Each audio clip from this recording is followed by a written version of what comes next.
of nullification, nullifying Obamacare. And Bill Kennedy from the 10th Amendment Center is going to be speaking about that more. Are you ready to speak? All right. Bill Kennedy, everyone.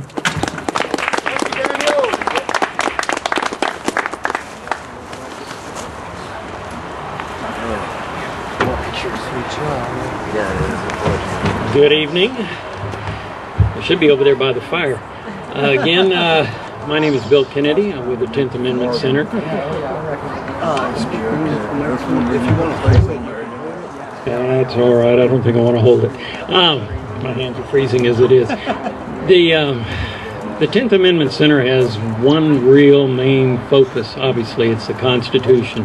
Every issue, every time. No exceptions, no excuses. We hold to that. And when the federal government violates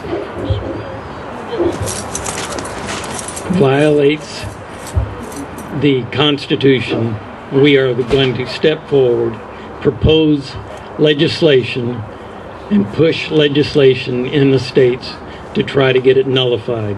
Now, contrary to what Stam and Tillis and a bunch of others have said about nullification, it is not secession, it's not insurrection, it's not going to be the end of the world and, the federal government's going to come stomp on your head. Now, they're going to yell and jump up and down and do a lot of things that maybe people aren't going to like.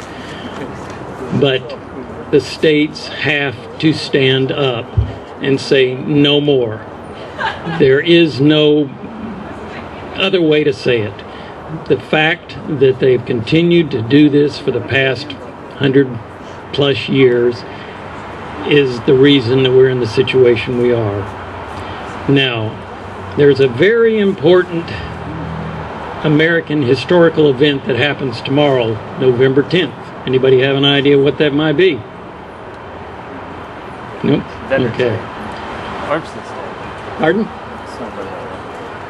It is when the Kentucky General Assembly passed the half of what became known as the Kentucky and Virginia Resolutions of 1798. And then in the following year, in 1799, the first use of the word of nullification was included in that resolution.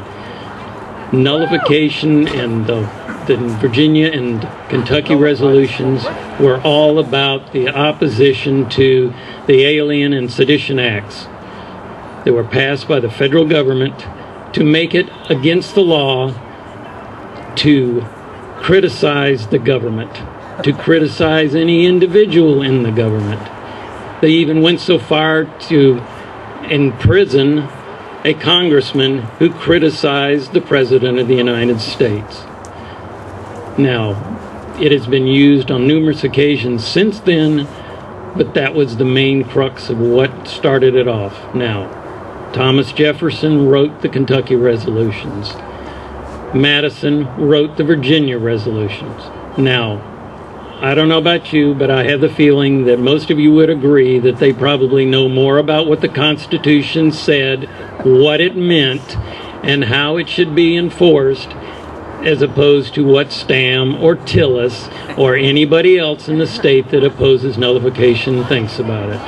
So, what we are trying to do is obviously get the state government to pass a resolution of nullification against Obamacare first. Reason being, that's what everybody understands. That's the biggest opposition that you're going to get right now, is people don't want Obamacare. They were all relying on Romney getting in there, and they were going to do their little repeal, replace, which would probably still be unconstitutional no matter what they did. That's not going to happen. They're not going to block it. It's going to go into enforce unless the states stand up and say no. Now, the other day, during the election, hasn't gotten much play, but 4 more states said, not in our state, we're not going to do it. It's time for North Carolina to join that group, and we need to push them to do that come January and February. Now, part of that is I don't know if any of you have seen it. I'm sure I've posted enough times that you're probably sick of seeing it already, is the nullification event that we'd like to hold here in Raleigh. Now, for several different reasons, we want to hold it in Raleigh. Obviously, the legislature is there. We want to hold it in February, right after the legislature goes back into session, and beat them over the head with the fact that they need to do something. We have a Republican senator now, a Republican governor now. We have Republican legislature, all controlled, and the Senate. There is no excuse for them not doing it. So, the nullification event is a tour that's been going on, that the 10th Amendment Center has been doing since 2000. We've done it in several different states. It includes people like Tom Woods, who's written a great book on nullification. You can get that online anywhere, I'm sure, and if you haven't read it already. Robert Scott Bell, Sheriff Mack, numerous other nationally known speakers. Plus, we've got our own 10th Amendment founder, Michael Bolden, our communications director, Michael Meharry, would be coming in. Then we would like to have, obviously, a lot of local speakers. People like Dr. Greg Brannon, who's a great speaker. Nicole, I think, did a very good job the other day when she was on the radio. I've listened to her talking about nullification. She seemed a little nervous about it, but I think she did a good job.